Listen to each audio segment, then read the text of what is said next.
AITA for staying home after my parents kept me hidden from my sister's boyfriend?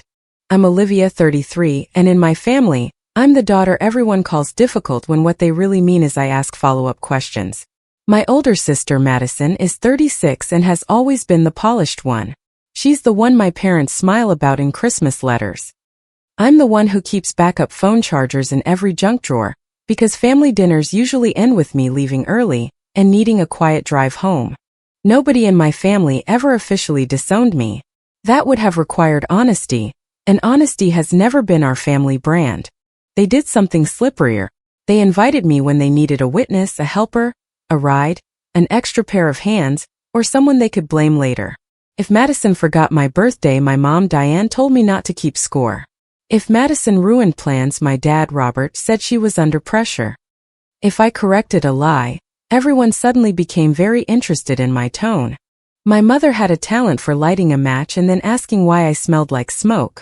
I didn't hate my family. That would have been simpler. I still wanted the normal things for way too long.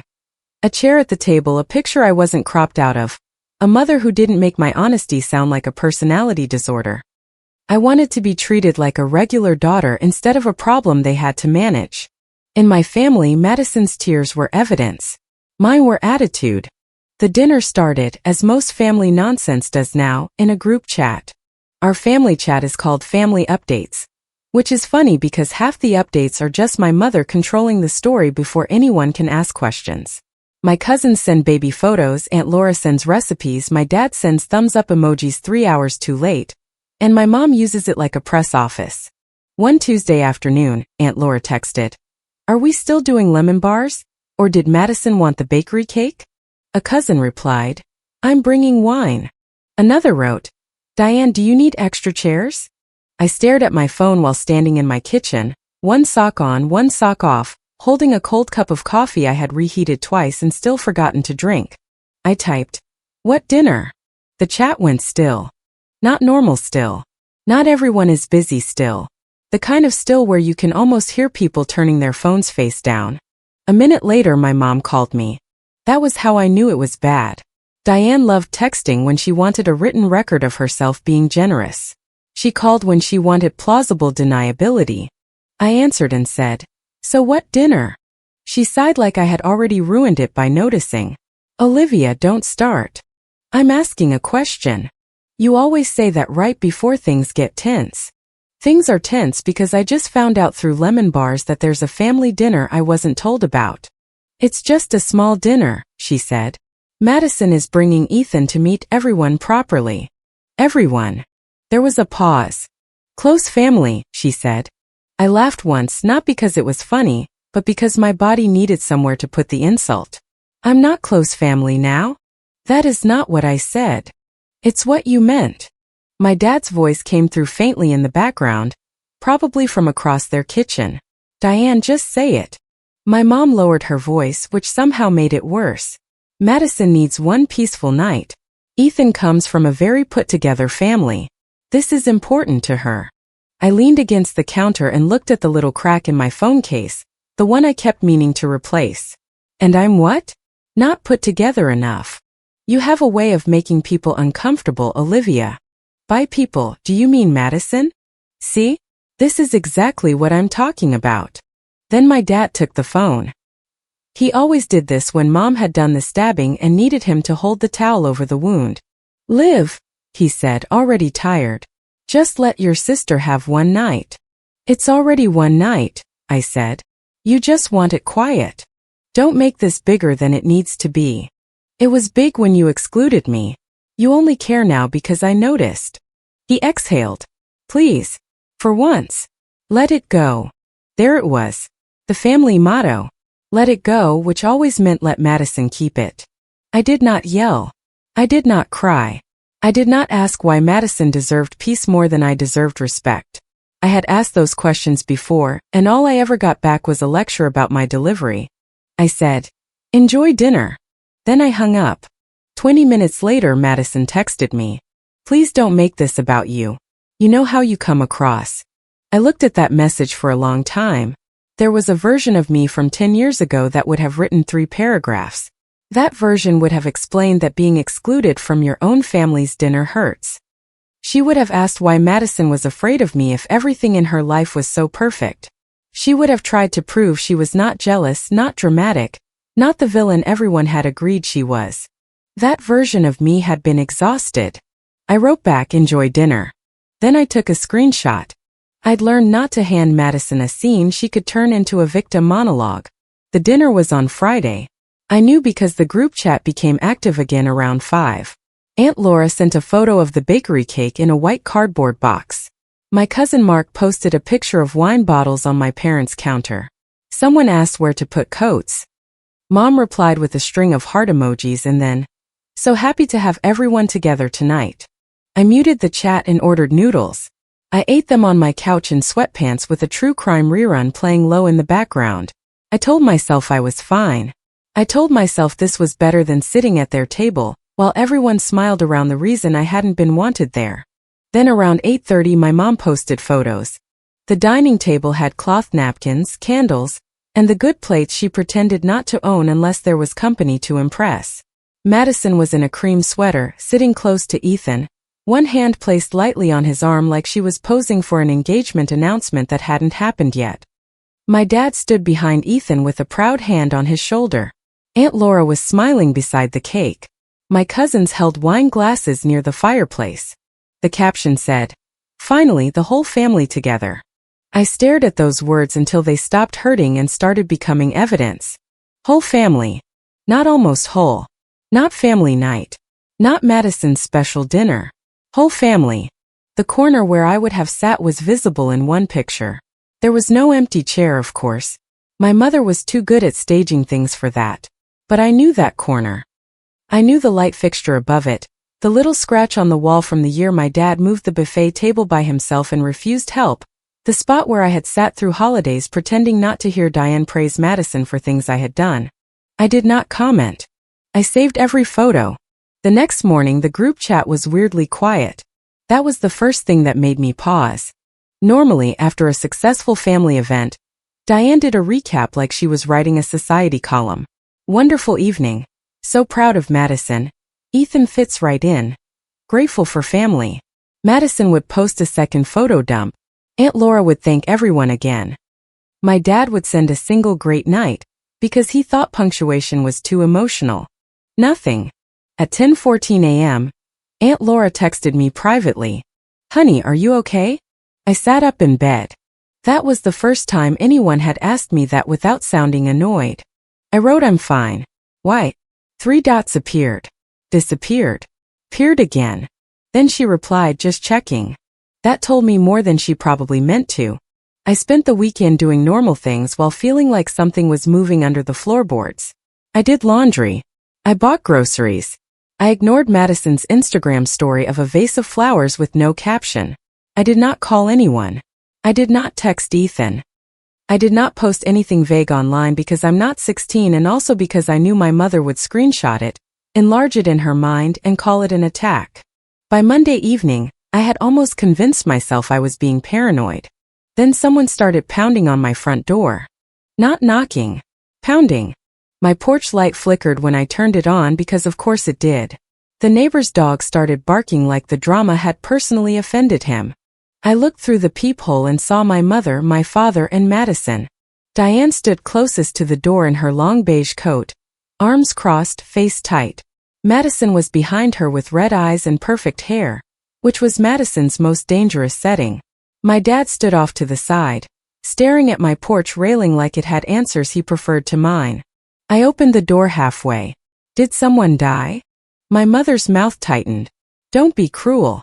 I'm asking because this is a lot of energy for people who didn't want me at dinner." Madison pushed forward. "How could you?" I blinked. "How could I what?"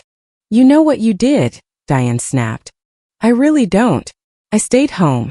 I ate noodles. Unless the noodles called Ethan, I'm lost."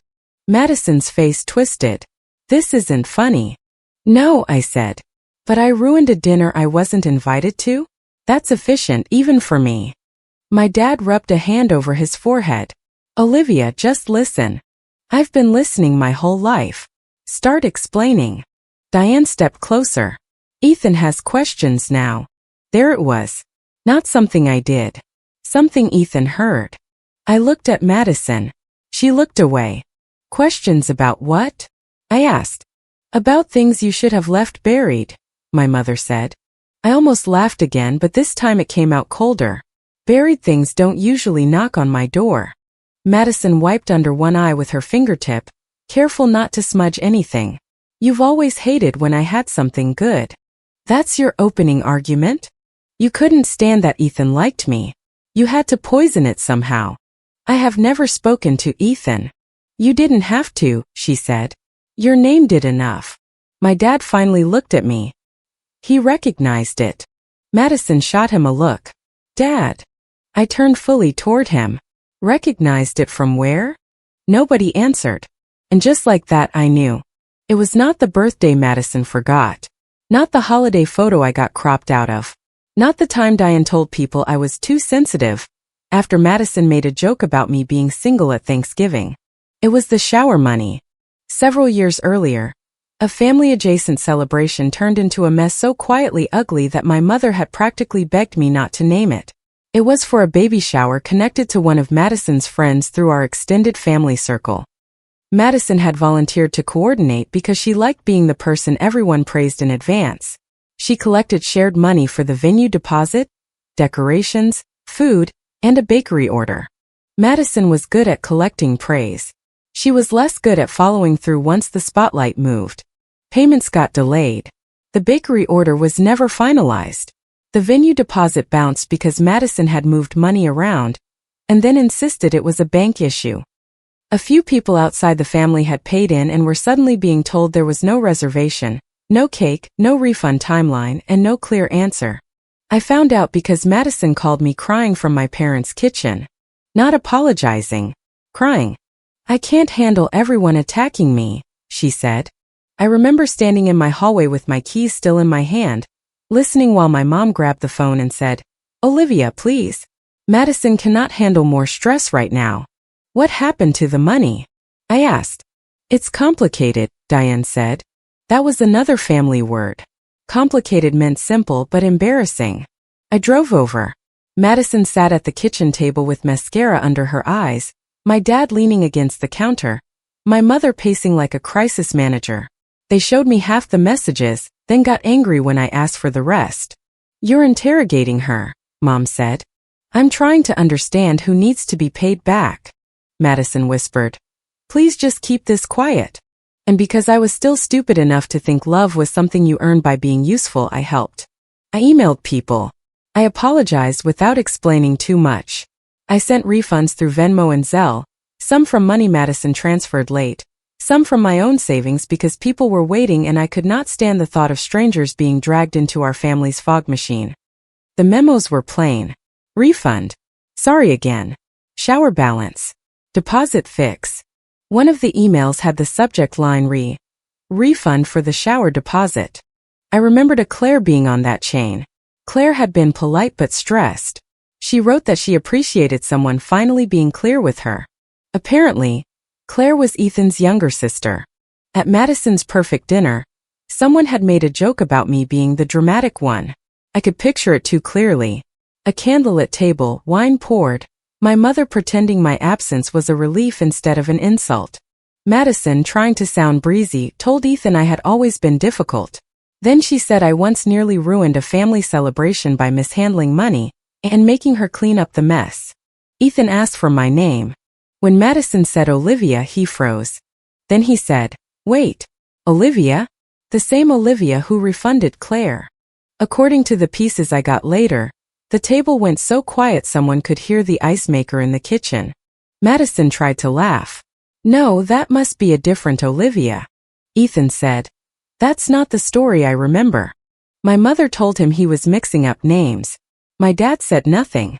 Aunt Laura looked confused. Madison changed the subject too fast. Ethan did not drop it. That was why they were on my porch 3 days later. Not because I had sabotaged anything. Because their lie had finally met someone from outside the room. I opened the door wider. Come in. Diane looked thrown off. She had arrived ready for a porch fight, something loud enough to call me unstable later. I stepped back. I'm not doing this where Mrs. Parker's dog gets a front row seat. If you want me to lie again, you can at least look at what the last lie cost me. Madison muttered. You are so dramatic. No, I said. I'm organized. They followed me into the living room. My place wasn't staged for company. There was a folded blanket on the couch, a mug on the coffee table, and mail I hadn't sorted yet. Real life, basically. My mother looked around like my lack of candles personally proved her point. I put my phone face down on the coffee table and went to the bottom drawer of the cabinet under my bookshelf. The folder was plain black. I'd kept it for years, not because I planned some grand revenge, but because my family had a habit of rewriting history and then acting offended when I remembered the first draft. Inside were labeled tabs. Dinner. Old messages. Refunds. Robert VM. Timeline. Madison's eyes locked on the folder. What is that? Consequences, I said. My mother scoffed. Olivia, don't be theatrical. I opened the dinner tab first. This is Aunt Laura asking about dessert in the group chat. This is me asking what dinner. This is your call log, Mom. This is Madison's text telling me not to make it about me. This is my reply. This is your Facebook caption saying, finally, the whole family together. Diane's face went flat. You screenshotted family photos? You posted public family photos after excluding me. I saved them. That is not normal. Neither is calling your missing daughter baggage, but here we are. Madison crossed her arms. This doesn't prove anything. Good thing I brought the rest. I opened old messages. There was Madison's text from years earlier. Please just keep this quiet. I'll fix it once everything calms down. Another one. Can you email Claire back? She's freaking out and I can't deal with her right now. Another. Mom said you're better at this stuff. Please don't tell everyone it was me. Madison's lips parted. You kept those. You sent them. I was panicking. You were lying. My dad shifted by the armchair. Liv, that situation was complicated. I opened the refunds tab. Printed Venmo screenshots. Zelle confirmations. Email threads with dates, names, amounts, and short apologies I had written so Madison didn't have to face anyone directly. It was actually very simple, I said. People paid money. Madison mishandled it. I helped repay them. Then you all let people think I caused it because that story was more convenient. My mother's voice sharpened. We did not let people think anything. I looked at her. Mom. She looked away first. Then I opened the tab marked Robert VM. My dad went pale before I even pressed play. Olivia, he said quietly. No, I said. You don't get to whisper now. I played the voicemail from my old phone, saved as an audio file and backed up twice because I had learned my family's apologies evaporated when witnesses left. My father's voice filled the room, tired and low. Liv, you know how your mother gets. Just take the blame this time.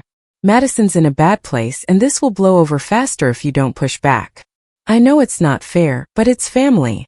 The room felt smaller after that. Diane looked furious but not surprised.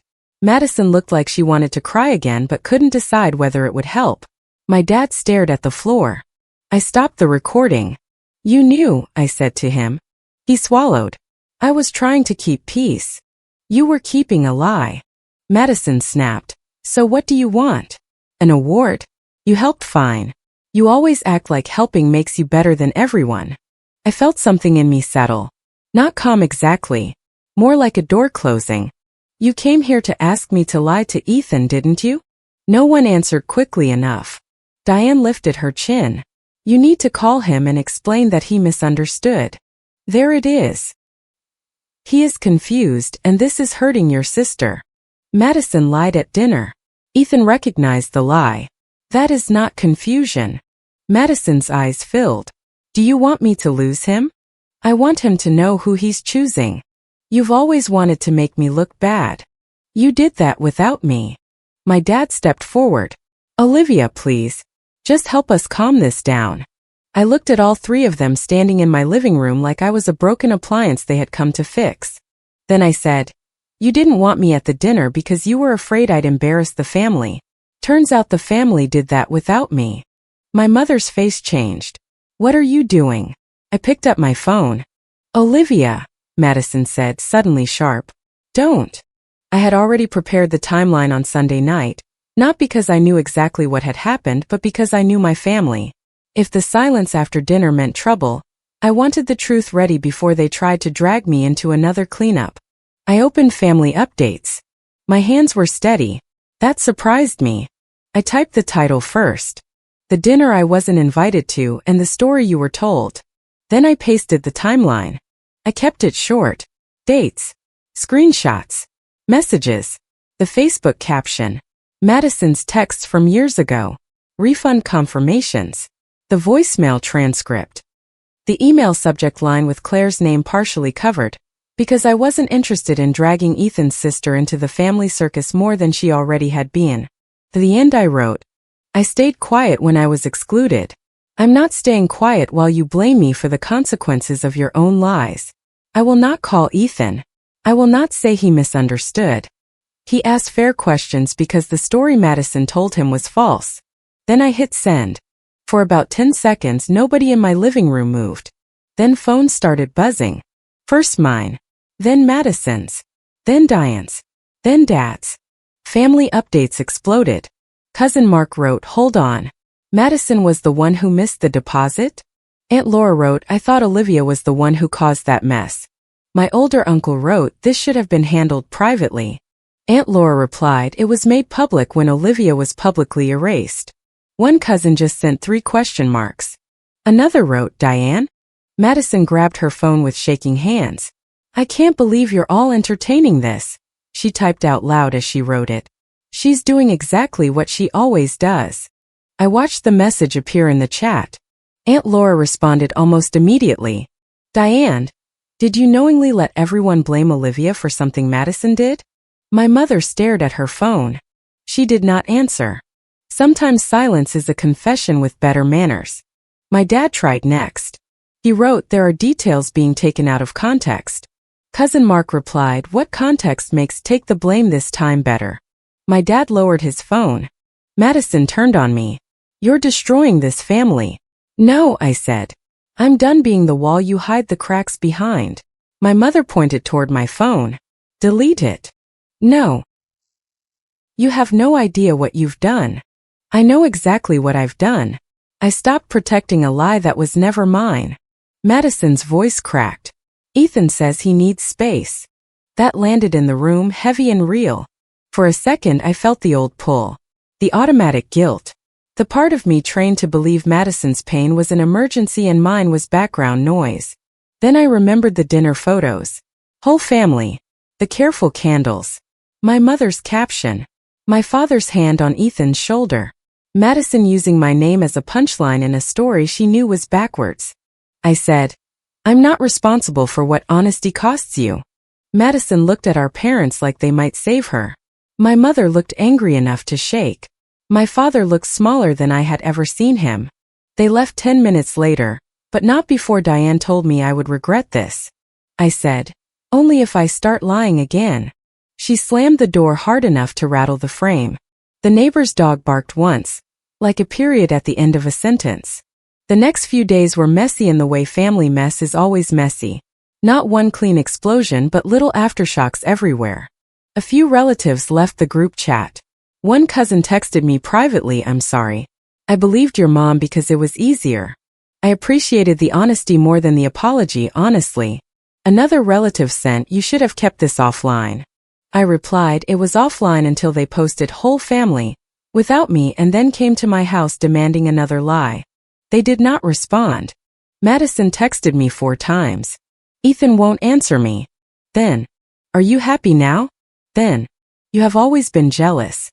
Then at 1:08 a.m. Why couldn't you just say he misunderstood? I only answered the last one. Because he didn't. I heard from Aunt Laura 2 days after the timeline. She called first. I let it go to voicemail because I did not trust myself to be generous on demand. Then she texted, I owe you an apology. I stared at that message longer than I expected. It was so simple. No excuses, no but, no request for me to comfort her. I wrote back, for what part? A minute later she replied, for believing Diane. For laughing along when people called you dramatic. For not asking years ago. And for that caption. It was cruel. My throat tightened in a way I hated. I answered, yeah. You should have asked. She wrote, I know. Later that afternoon she posted in Family Updates. I need to say this plainly. The whole family together caption was cruel. Olivia was excluded and then blamed for reacting to being erased. I should have said something sooner. My mother did not respond. Madison left the chat. My dad sent no thumbs up emoji. Ethan never contacted me directly, which I respected. I did hear through Aunt Laura that he had asked Madison for the full story and paused any talk about moving forward until she could be honest without blaming me. That felt fair. He wasn't some hero riding in to rescue me.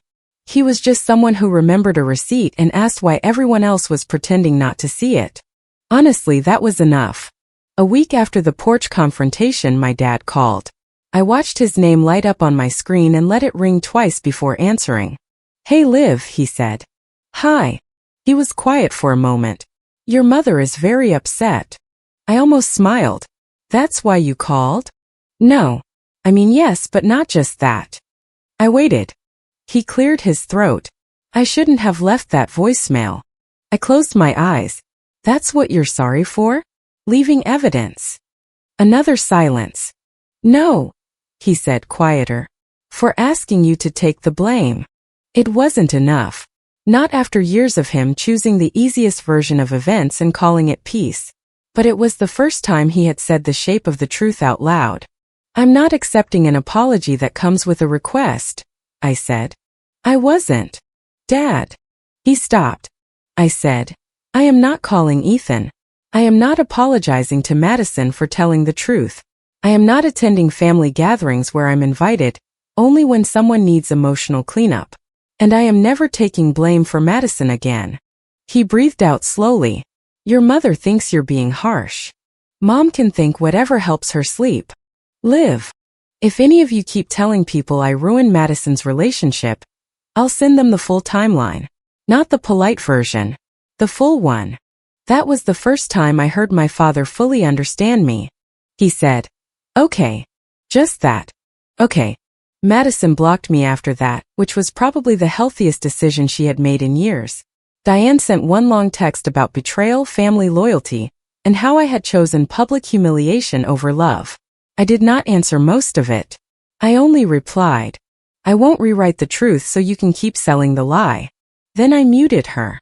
A month later, the family chat was still different. Smaller. Less loud. People were careful with my name now, not in a warm way exactly, but in the way people are careful around a stove after they realize it is on. Aunt Laura kept checking in, and I answered when I felt like it. Cousin Mark sent me a picture of his dog wearing a sweater, which was his awkward male cousin version of emotional repair. I accepted that more easily than a dramatic apology. I didn't get some perfect family reunion. Nobody gathered in a circle to admit every way they had failed me. Diane didn't suddenly become reflective. Madison didn't send me a handwritten letter. My dad didn't transform into a brave man overnight. But the story changed. That mattered. For years, my family treated me like the problem because I remembered what they needed everyone to forget. They called me difficult because I asked questions after they had already agreed on the lie. They called me dramatic because I reacted to things they wanted to do quietly. I used to think being excluded meant I had failed some family test. I thought if I could just be calmer, sweeter, easier, less inconvenient, maybe one day I would earn a normal seat at the table. But that dinner showed me the truth in the cleanest way possible. They didn't uninvite me from dinner. They accidentally uninvited me from the role I never wanted. If you liked it, don't forget to leave a comment and support the channel by subscribing. See you in the upcoming stories.